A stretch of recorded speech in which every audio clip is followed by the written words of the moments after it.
இந்த செல்வராஜ் இந்த சாதியத்தின் ரோடு மது போதையில் நடு ரோட்டில் ஏண்டா உட்காந்துட்டு இருக்கிறேன்னு சொல்லி தாழ்த்தப்படுத்தப்பட்டவர்களுடைய தெருவுக்குள்ளேயே நுழைஞ்சு விடுதலை சிறுத்தைகள் கட்சி ஒரு போராட்டத்தை நடத்தி இடித்த அந்த பெண்மணியை கைது செய்யுங்கள், சாதிய வன்முறையாளர்களை கைது செய்யுங்கள் என்று சொல்லி ஒரு ஆர்ப்பாட்டத்தை நடத்தினார். இப்பொழுது அது திசை திருப்பப்பட்டு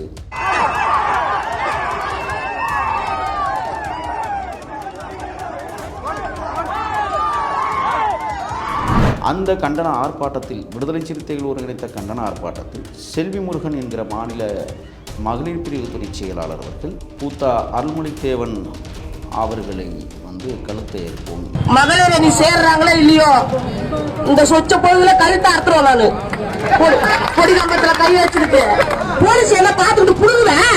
எனக்கு 45 வயசு 10 வயசு போயிடுச்சு. கழுத்தை அறுத்துட்டு 10 வயசு உள்ள இருக்குங்க சொல்லிட்டேன்.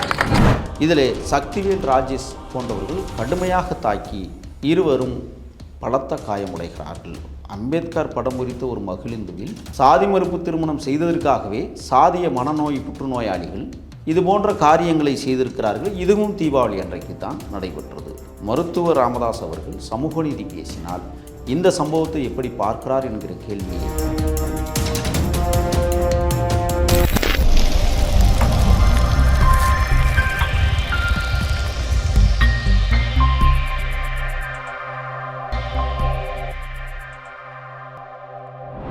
வணக்கம் சார். வணக்கம். எப்படி இருக்கீங்க? நலமாக இருக்கேன் சார். இந்த கடலூரில் இரு பெரும் சமூகத்துக்கு மத்தியில் ஒரு மிகப்பெரிய ஒரு பதட்டம் உண்டாகி இருக்கிறது. அதை பார்த்தீங்கன்னா வன்னியர் மக்களுக்கும் ஒடுக்கப்பட்ட இன மக்களுக்கும் நடக்கிற ஒரு பெரிய பிரச்சனை இன்றைக்கி மிகப்பெரிய ஒரு ஜாதி கலவரமாக மாறுற அளவுக்கு அங்கே சுச்சுவேஷன் போய்கிட்டு இருக்குது. எதனால் அந்த பிரச்சனை ஸ்டார்ட் ஆச்சு? அதோட பின்னணி என்ன சார்? 20 ஆண்டுகளுக்கு முன்பே குடிமர பிரச்சனை ஏற்பட்ட கிராமம் கடலூர் மாவட்டம் புவனகிரி தொகுதிக்கு உட்பட்ட மஞ்சக்குள்ளை கிராமம். இங்கே உடையூர் என்கிற ஒரு சிறிய கிராமம். நான் மஞ்சக்குள்ளை வழியாக பல முறை நான் பயணித்தவன். உடையூரில் என்ன செய்கிறாங்கன்னு சொன்னால், தீபாவளிக்கு மறுநாள், அதாவது நவம்பர் 1ஆம் தேதி மாலையில் தாழ்த்தப்படுத்தப்பட்ட வகுப்பை சார்ந்த இளைஞர்கள் வாலிபால் கைப்பந்து விளையாட்டை விளையாடி கொண்டிருக்கிறார்கள். இருட்டை கடந்ததும் ஆட்டத்தை நிறுத்திவிட்டு சாலையோரத்தில் இளைப்பாரி கொண்டு பேசி கொண்டிருக்கிறார்கள். அந்த வழியாக சென்ற பாட்டாளி மக்கள் கட்சியை சார்ந்த செல்வராஜ் என்கிற ஒரு நபர் இன்னொருவரும் குடிபோதையில் சென்றிருக்கிறார்கள். எப்போதுமே கிராமப்புறங்களில் ஒரு விஷயம் இன்றைக்கி வர நடந்துக்கிட்டு இருக்குது. அதை கண்கூடாவே நம்ம பார்க்குற ஒரு சூழல் இருக்குது. குறிப்பாக ஆதிக்க சமூகத்தில் இருக்கிற சில சாதிவெறி மனநோயாளிகள் எப்போதுமே இந்த அகங்காரத்திவரோடு நடந்து கொள்வதை வழக்கமாக வைத்திருப்பார்கள். அந்த வகையில் தான் இந்த செல்வராஜ் இந்த சாதியத்திமரோடு மதுபோதையில் நடு ரோட்டில் ஏண்டா உட்காந்துக்கிட்டு இருக்கிறேன்னு சொல்லி தாழ்த்தப்படுத்தப்பட்டவர்களுடைய தெருவுக்குள்ளேயே நுழைஞ்சு சில பிரச்சனைகளை பண்ணியதாக முதல் குற்றச்சாட்டு. அதில் ஆத்திரமூட்ட சில இளைஞர்கள் தள்ளுமுழு செய்திருக்கிறார்கள். அப்புறம் கைகலப்பு, திருப்பி அடிதடி வம்பு வழக்கு அப்படி என்று பெரிய லெவலில் அது போயிடுச்சு. ஆனால் இங்கே ஒரு முக்கியமான விஷயத்தை கவனிக்க வேண்டிய ஒரு சூழல். அருள் என்கிறவர் தான் அந்த கொடிமரத்தை, குறிப்பாக விடுதலை சிறுத்தைகள் கட்சியினுடைய கொடிமரத்தை எப்போதுமே ஆகஸ்ட் 17 அந்த கட்சியினுடைய தலைவர் மரியாதைக்குரிய அண்ணன் தொல் திருமாவளவன் அவர்களுடைய பிறந்த நாளுக்கு புதிதாக கொடியேற்று விழாக்களை நடத்துவார்கள்.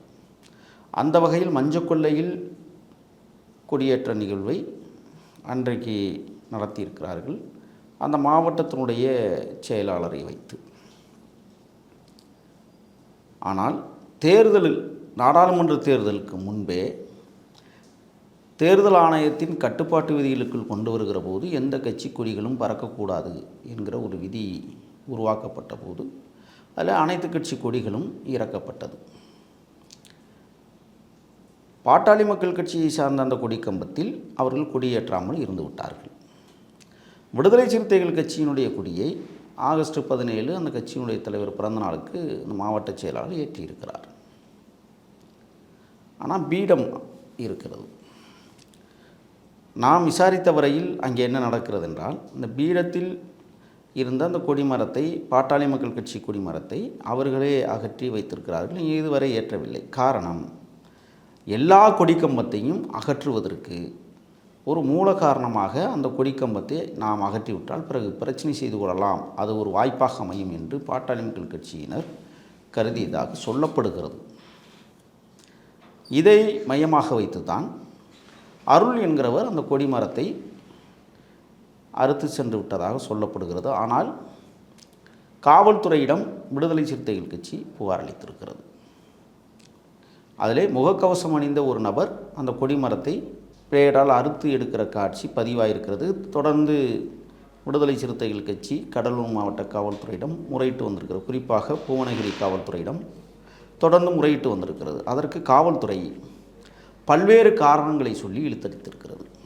எடுத்துக்காட்டாக ஆகஸ்ட் 17க்கு பிறகு நடைபெற்ற சம்பவம் என்பதால், அதாவது ஆகஸ்ட் மாதம் 23ஆம் தேதி இந்த சம்பவம், அந்த கொடிமரத்தை அறுத்தெடுக்கிற நிகழ்வு. அந்த முகக்கவசம் அணிந்த நபர் யார் என்றால் அருள் என்கிற ஒரு நபர்தான் என்று விடுதலை சிறுத்தைகள் கட்சியினர் குற்றச்சாட்டு வைக்கிறார்கள். இதில் தவாக தமிழக வாழ்வுரிமை கட்சியினுடைய மாவட்ட செயலாளர் இந்த கொடிமர பிரச்சனையில் தலையிட்டு, இரு சமூகங்களுக்குள்ளும் எந்த பிரச்சனையும் எழ வேண்டாம், நாம் அனைவரும் ஒற்றுமையாக இருக்க வேண்டும், ஆகையால் இந்த பிரச்சனையை பார்த்து கொள்ளலாம் என்று காவல்துறையிடம் பேசி செல்வராசை, குறிப்பாக அருளை வெளியே கொண்டு வந்திருக்கிறார்கள்.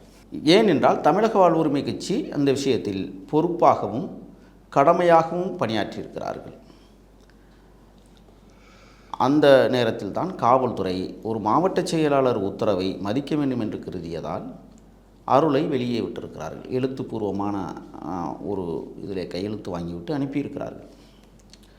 என்ன சொல்லியிருக்கிறார்கள் என்றால், நான் அதை குடிபோதையில் செய்துவிட்டேன், தவறுக்கு வருந்துகிறேன், மன்னிக்கிறேன், இனிமேல் இது போன்ற காரியங்களில் நான் ஈடுபட மாட்டேன் என்றெல்லாம் ஒரு ஒப்புதல் கடிதத்தை எழுதி காவல்துறையிடம் கொடுத்து விட்டதால் காவல்துறை அவரை அனுப்பி வைத்தது. ஒரு மாவட்ட செயலாளர் சொன்னார் என்ற அடிப்படையில். ஆனால் அந்த அருள்தான் பிறகு இந்த தீபாவளி மறுநாள் நவம்பர் 1ஆம் தேதி நான் தான் கொடிமரத்தை அறுத்து சென்றேன், உங்களால் என்ன செய்ய முடியும் என்ற அதிகார தோரணையில் வந்து அங்கே இருக்கிற சில இளைஞர்களிடம் பேசியிருக்கிறார். இந்த மாதிரி ஒரு சூழல், ஒரு மனக்குமுறல் உள்ளே எழுந்து கொண்டிருக்கிற இந்த சூழலில் செல்வராஜ் என்பவர் போதையில் வந்து கைப்பந்து விளையாடிய அந்த தம்பிகளிடம் வந்து தகாத வார்த்தைகளை சொல்லி சாதிய பிரச்சனைகளை ஏற்படுத்துகிற வகையில் அந்த செல்வராஜ் அணிந்திருந்த பணியனில் ஒரு பக்கம் காடுவெட்டி குரு அண்ணா அவர்களுடைய படத்தையும், முன்னால் அந்த தீச்சிட்டி என்கிற அந்த சட்டி படத்தையும் போட்டபடியே ஒரு பணியனை அவர்கள் போட்டுவிட்டு தான் வந்து இந்த பிரச்சனையை இழுத்திருக்கிறார். அது கைகலப்பாகி அடிதடியில் முடிந்திருக்கிறது. அவருக்கும் வலுவான காயங்கள் செல்வராஜுக்கு ஏற்பட்டிருக்கிறது. அடிப்பது என்பது குற்றம் என்பதை ஒப்புக்கொள்ளுகிறோம். இவர்களும் தவறு செய்திருக்கிறார்கள். அந்த வகையில் பார்த்தீர்களேனால் கிட்டத்தட்ட 18 பேர் மீதும் வழக்கு தொடுக்கப்பட்டிருக்கிறது. ஒரு கைப்பந்து விளையாட்டுகளில் 7 பேர் கலந்து கொண்டு விளையாடுகிறது, ஒரு பார்வையாளர்கள் 4-5 பேர் இருப்பார்கள். இப்படி ஒரு சூழலில் 18 பேர் மீது அங்கே வழக்கு தொடுக்கப்பட்டிருக்கிறது. அதிலே குறிப்பாக சரவணமூர்த்தி, அன்புராஜி, விக்ரம், கதிரவன், கவிவர்மன், பிரேம் போன்ற விடுதலை சிறுத்தைகள் கட்சியை சார்ந்தவர்கள் என்று சொல்லப்படுகிறவர்களை காவல்துறை கைது செய்திருக்கிறது. அதேபோல் இந்த புறம் பாட்டாளி மக்கள் கட்சியை சார்ந்தவர்களில் செல்லத்துறை, அஜய், ஆனந்த் போன்றவர்களை கைது செய்திருக்கிறது. இப்போ இதில் வந்து மிக கடுமையாக பாதிக்கப்பட்ட செல்லத்துறை மருத்துவமனையில் அனுமதிக்கப்பட்டு தீவிர சிகிச்சை பிரிவில் சேர்க்கப்பட்டிருக்கிறார் என்கிற செய்திகள்லாம், அதாவது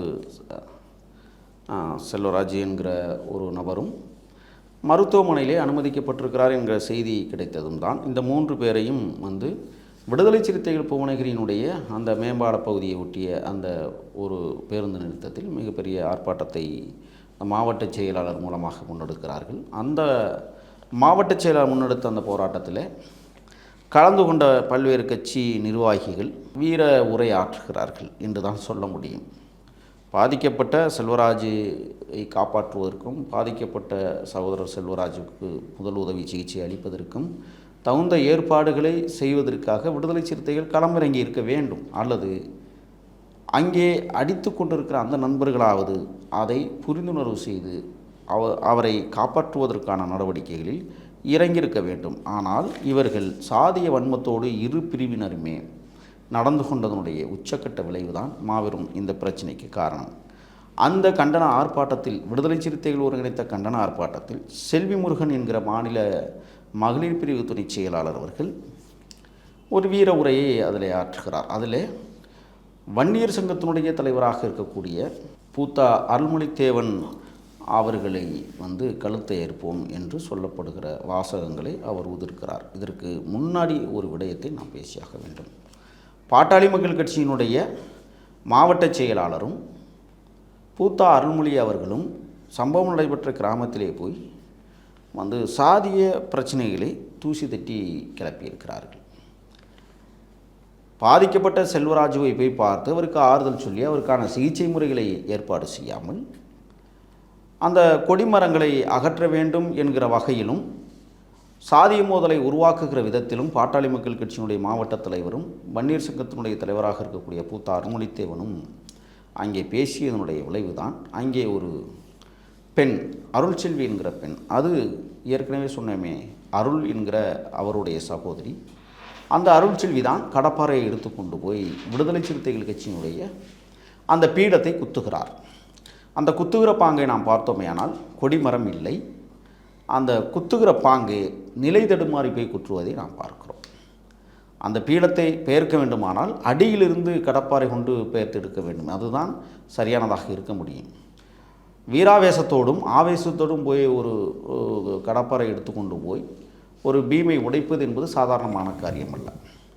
உடனடியாக அங்கிருந்த கூடியிருந்த அந்த கூட்டத்தினர் கைய முயோ என்று கதறுவதும் கத்துவதுமாக இருந்த இந்த சூழலில் காவல்துறையை சேர்ந்த நண்பர்கள் என்ன செய்திருக்கிறார்கள் என்றால், அந்த கடப்பாறையை வாங்கி பக்கத்திலே ஓடுகிற ஒரு ஓடையிலே தூக்கி வீசி விடுகிறார்கள். ஆனால் சிறிது நேரத்திலேயே அந்த கடப்பாறை எப்படி அந்த அருள்செல்விக்கு வந்தது என்று தெரியவில்லை. பாட்டாளி மக்கள் கட்சி கொடிக்கம்பத்தையும் அந்த பெண் இடிக்கிற காட்சியை அது பிறகு வெளியிடுகிறார்கள். ஆக இதற்குள் மறைந்திருக்கிற மர்மம் என்னவென்றால், நான் விசாரித்த வகையில் பாட்டாளி மக்கள் கட்சியினுடைய தோழர்களிடத்திலே நான் பேசுகிற போது கூட அவர்கள் சில விஷயங்களை சொல்கிறார்கள். விடுதலை சிறுத்தைகள் கட்சியினுடைய மாவட்ட செயலாளரிடத்திலே நான் தொடர்பு கொண்டு பேசுகிற போதும் அவர் ஒரு விடயத்தை பதிவு செய்கிறார். ஆக முன்னுக்கு பின் முரணான தகவல்களைத்தான் இருவரும் அங்கே சொல்லி கொண்டிருக்கிறார்கள். ஆனால் இதிலே ஒரு விடயம் என்னவென்றால், இந்த மதுதான் இவ்வளவு பெரிய பிரச்சனைகளுக்கும் காரணமாக அமைக்கிறது. மதுவை குடித்துவிட்டு போதையிலே ஒரு சில தெருப்புருக்கிகள் என்று தான் சொல்ல வேண்டும், கட்டியிருக்கிற பதாகைகளையோ அல்லது பறக்கிற கொடிகளையோ அறுத்து விட்டு செல்வதும், போதையில் எதை செய்வது எதை செய்யாமல் போவது என்கிற நிலை தருமாற்றத்தின் விளைவாகத்தான் இருவரும் சமூகங்கள் வட தமிழகத்தில் இன்றைக்கு முட்டி மோதி கொள்ளுகிற ஒரு அபாயகரமான சூழலை உருவாக்கியிருப்பதை நாம் பார்க்க முடிகிறது. இப்போ இதில் கிட்டத்தட்ட 22 பேர் மொத்தம் கைது செய்யப்பட்டிருக்கிறார்கள். இந்த 22 பேருடைய வாழ்வியலை எதிர்காலத்தில் நாம் யோசித்து பார்த்தோமேனால் இந்த வழக்கிற்காக இவர்கள் படுகிற துன்பியல்களை இனிமே தான் நாம் சந்திக்க இருக்கிறோம். ஆக அடுத்ததாக அங்கே என்ன நடைபெற்றிருக்கிறது என்றால், பாட்டாளி மக்கள் கட்சி சார்பிலே மிகப்பெரிய கண்டன ஆர்ப்பாட்டங்களை புவனகிரியிலே தொடங்குகிறார்கள். ஒரு 500 பேர் கலந்து கொள்கிற ஆர்ப்பாட்டம். பிறகு அது கள்ளக்குறிச்சி, விழுப்புரம், திண்டிவனம் என்றெல்லாம் இப்படி பரவி மயிலாடுதுறை போன்ற பகுதிகளில் அப்படியே சிறிது சிறிதாக பற்றி ஏறுகிற ஒரு சூழலை உருவாக்கியிருக்கிறது பாட்டாளி மக்கள் கட்சி. இப்போ என்ன ஊடகங்களில் செய்திகள் வெளியிடப்படுகிறது என்றால், பூத்தா அருள்மொழி அவர்களை கொலை மிரட்டல் விடுத்தவர்களை உடனடியாக குண்டர் சட்டத்தில் கைது செய்ய வேண்டும் என்பதுதான் பாமகவின் கோரிக்கையாக இருக்கிறது. விடுதலை சிறுத்தைகள் கட்சி ஒரு போராட்டத்தை நடத்தி இடித்த அந்த பெண்மணியை கைது செய்யுங்கள், சாதிய வன்முறையாளர்களை கைது செய்யுங்கள் என்று சொல்லி ஒரு ஆர்ப்பாட்டத்தை நடத்தினார்கள். இப்பொழுது அது திசை திருப்பப்பட்டு பூத்தா அருள்மொழி அவர்களை தலையை வெட்டுவேன் என்று சொன்ன அந்த விசிக மாவட்ட துணை செயலாளராக இருக்கக்கூடிய செல்வி அவர்களை கைது செய்ய சொல்லி நடைபெறுகிற ஆர்ப்பாட்டமாகவும் பூத்தா இளங்கோவனை காப்பாற்றுவதற்கான ஒரு சூழலையும் உருவாக்கியிருக்கிறது இன்றைக்கு. ஆனால் பாட்டாளி மக்கள் கட்சி என்ன செய்திருக்க வேண்டும்? உடனடியாக அந்த தெருவிற்கு போய் அவர்களிடத்தில் பேச்சுவார்த்தை நடத்தி இப்படி ஒரு சம்பவம் நடைபெற்றிருக்கிறது, இரு தரப்பு சமூக மக்களையும் அழைத்து பேசியிருக்க வேண்டும். அதேபோல் விடுதலை சிறுத்தைகளும் இருதரப்பு மக்களிடத்திலே போய் அணுகி இந்த பிரச்சனைக்கு ஒரு முற்றுப்புள்ளி வைப்போம். தாயாகவும் மகளாகவும் வாழுகிற தேசமாக தமிழர் தாயகம் இருக்கிறது. நாம் இருவரும் அடித்துக்கொள்வது இந்த சமூகத்திற்கு அநீதி இழைக்கக்கூடிய ஒரு செயலாக இருக்கும் என்று இருவரும் சமூக அமைப்புகளும் அல்லது இருவரும் கட்சிகளும் சேர்ந்து ஒரு உடன்படிக்கை செய்திருக்க வேண்டும். ஆனால் இன்றைக்கு பூத்த அருள்மொழித்தேவன் மீது SC ST வன்கொடுமை தடுப்புச் சட்டத்தின் கைது செய்ய வேண்டும் என்று விடுதலை சிறுத்தைகளும், பாட்டாளி மக்கள் கட்சி இன்னும் சில பேரை நீங்கள் கைது செய்யவில்லை என்றால் நாங்கள் தமிழ்நாடு முழுவதும் ஆர்ப்பாட்டத்தை தொடங்குவோம் என்று மிரட்டல் விடுப்பதுமான இந்த கேலிக்கூத்துக்கள் தமிழ்நாட்டில் இது போன்ற சாதிய வன்முறைகளை தொடர்ந்து கட்டவிழ்த்து கொண்டிருக்கிற யாராக இருந்தாலும் கண்டனத்துக்குரியவர்களே. அவர்களெல்லாம் தண்டிக்கப்பட வேண்டியவர்கள் சட்டத்தின் முன் என்பதிலே மாற்று கருத்து இல்லை. இப்பொழுது மருத்துவர் ஐயா ராமதாஸ் அவர்கள் நேற்றும் இன்றைக்கும் இந்த செய்தியை ஒட்டிய ஒரு பேட்டியை அவர் தொடர்ந்து பேசி வருகிறார். அதற்கு முன்னால் ராமதாஸ் அவர்களுக்கு நான் ஒரு கோரிக்கையை வைக்க விரும்புகிறேன். ராணிப்பேட்டை மாவட்டம் வாலாஜாப்பேட்டை ராஜா என்கிற ஒரு உயர் சமூகத்தினுடைய பையன் திருவாரூர் குடவாசல் பகுதியைச் சேர்ந்த இளையூர் கிராமத்தைச் சேர்ந்த ராஜகுமாரி என்கிற ஒரு பெண்ணை திருமணம் செய்கிறார். இது ஒரு சாதி மறுப்பு திருமணம். அவர்களுக்கு திருமணமாகி 8 மாதங்கள் ஆகிறது. வீட்டாரின் சம்மதத்தோடு தான் அந்த சாதி மறுப்பு திருமணம் நடைபெறுகிறது. இங்கே அவர்கள் வைத்திருந்த மகிழுந்துவில் அம்பேத்கர் படம் குறித்ததோடு வந்த அந்த மகிழுந்து தலை தீபாவளி கொண்டாடுவதற்காக குடவாசல் இளையூருக்கு வருகிற போது ராம்குமார் என்கிற ஒரு சாதியவாத நபர் கபிலன் என்கிற சாதியவாதிய நண்பரோடு இணைந்து அங்கே போய் அந்த இருவரையும் அடித்து துவம்சம் செய்கிற காட்சி அண்மையிலே வலையொலித்தளங்களில் பரபரப்பாக பேசப்பட்டது. கோகை என்கிற ஊருக்கும் பக்கத்திலே கடையில் நிறுத்திவிட்டு பொருள்களை வாங்க வந்த அந்த சாதி மறுப்பு திருமணம் செய்த அந்த சோடிகள் ராஜாவும் ராஜகுமாரியையும் தாக்குகிறார்கள். இதிலே சக்திவேல் ராஜேஷ் போன்றவர்கள் கடுமையாக தாக்கி இருவரும் பலத்த காயமுடைகிறார்கள். அம்பேத்கர் படம் குறித்த ஒரு மகிழுந்துவில் சாதி மறுப்பு திருமணம் செய்ததற்காகவே சாதிய மனநோய் புற்றுநோயாளிகள் இது போன்ற காரியங்களை செய்திருக்கிறார்கள். இதுவும் தீபாவளி அன்றைக்கு தான் நடைபெற்றது. மருத்துவர் ராமதாஸ் அவர்கள் சமூக நீதி பேசினால் இந்த சம்பவத்தை எப்படி பார்க்கிறார் என்கிற கேள்வியை நான் முன்வைக்க விரும்புகிறேன். எங்கே சாதிய மோதல்கள் நடந்தாலும், எங்கே வன்முறை கலாச்சாரங்கள் தோன்றினாலும் அதை அடக்குவதும் அடக்குமுறைக்கு உள்ளாக்குவதும் மாபெரும் தலைவர்களுடைய பொறுப்பும் கடமையுமாக இருக்கிறது. அனைவரும் தமிழர்கள், அனைவரும் மக்கள் என்பதை இதுபோன்ற தலைவர்கள் உணர்ந்து எங்கேயும் சாதி பிரச்சனை வராமல் தடுப்பதற்கான முன்னேற்பாடுகளை செய்ய வேண்டும். நான் ஏன் மருத்துவர் ராமதாஸ் அவர்களை குற்றம் சாட்டுகிறேன் என்றால், சாதி உச்சத்தில் அல்லது உயர் வகுப்பை சார்ந்தவர்கள்ங்கிற மனநோயில் திளைத்து இருக்கிற சில இளைஞர்கள் செய்கிற தவறுகளால் இது போன்ற பிரச்சனைகள் தமிழ்நாட்டில் அவ்வப்போது தலையெடுத்து இன்றைக்கு கடலூர் மாவட்டத்தை ஒரு பரபரப்புக்கு உள்ளாக்கி இருக்கிறது என்றால், இதற்கு பின்னணியில் ஒளிந்திருக்கிற ஒரு ஊரில் ஒரு சிறிய பிரச்சனையை இருபெரும் சமூக பிரச்சனையாக மாற்ற முயல்வது வேதனைக்குரிய நிகழ்ச்சியாக பார்க்கப்படுகிறது. உடனடியாக அங்கே போய் அந்த கூட்டத்தில் பாட்டாளி மக்கள் கூட்டத்தில் பேசிய பூத்தா அருள்மொழித்தேவனையும் இந்த வழக்கிலே கைது செய்து சிறைப்படுத்தப்பட வேண்டும். அந்த பாமக மாவட்ட செயலாளரையும் சிறைப்படுத்தப்பட வேண்டும். அதேபோல் விடுதலை சிறுத்தைகள் கூட்டத்தில் வேறு யாரேனும் தவறுதலாக பேசியிருந்தாலும் அவர்களும் சட்டத்தின் முன் கைது செய்து சிறையில் அடைக்கப்பட வேண்டும் என்பதுதான் நம்முடைய தாழ்மையான கருத்தாக இருக்கிறது. உடையூர் கிராமம் இன்றைக்கி உடைந்து நொறுங்கி கிடக்கிறது. அது மட்டுமல்ல, இந்த மஞ்சப்பள்ளி என்கிற கிராமம் ஏற்கனவே 20 ஆண்டுகளாக இந்த கொடிமர பிரச்சனை தொடர்ந்து நடைபெற்று வருவதை இனிமேலும் அனுமதிக்க முடியாது. ஆகையால் தமிழ்நாட்டில் இருக்கிற அனைத்து இடங்களிலும் அனைத்து கட்சி கொடிகளையும் தயவு செய்து அகற்ற இந்த தமிழ்நாடு அரசு முன்வர வேண்டும். அதோடு மட்டுமல்ல, பதாகைகள் வைப்பதற்கும் சில கட்டுப்பாட்டு விதிமுறைகளை உருவாக்க வேண்டும்.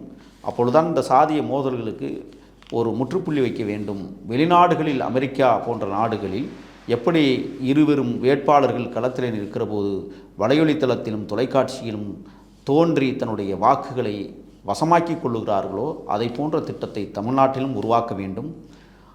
காரணம், இந்த கொடிமரங்கள் ஒரு நாளும் பலன் தராது. அது மக்களுக்கு இடையூறாகத்தான் இருக்கும். ஆகவே தமிழ்நாடு முழுவதும் அனைத்து கட்சியினுடைய கொடிமரங்களையும் தமிழக முதல்வர் உடனடியாக தலையிட்டு அகற்றி உரிய பாதுகாப்பை மக்களுக்கு வழங்க வேண்டும். மக்கள் அனைவரும் நிம்மதியாக வாழ வேண்டும். இதில் எந்த அரசியல் கட்சிகளும் இணைந்து எம் தமிழர்களை வதைக்கக்கூடாது என்பதே எமது தாழ்மையான கருத்தாக இருக்கிறது. நன்றி.